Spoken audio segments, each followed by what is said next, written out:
जय गौ माता जय गौ। आज श्रावण महीनो है। श्रावण महीनो मात्र सर्दी को देव पूजनी है। और आज हरियाली अमाव है जो को मोहन जी लाखा जी हार धोरीन ने है 10-15 बरो मार बेड़ी में पहला मोहन जी लाठी वाला नाम पहचान होता। और अब मोहन जी की दूध री डेयरी बीजी बढ़िया भैंसा है। गौ माता ली अमाव दिन लाभ सिरा की है। दो बेटियों बीजा बेननी सब पूरा परिवार सह परिवार आया है।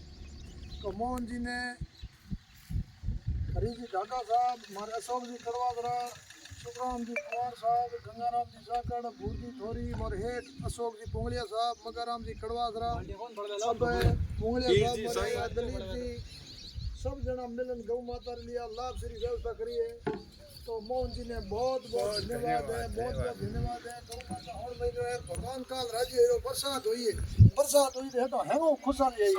आज हैंगड़ा में मुंडा हंसे। आज मारे हेठ आया दलीप जी कुल की बेटी बहन है। तो आपने बहुत बहुत धन्यवाद है।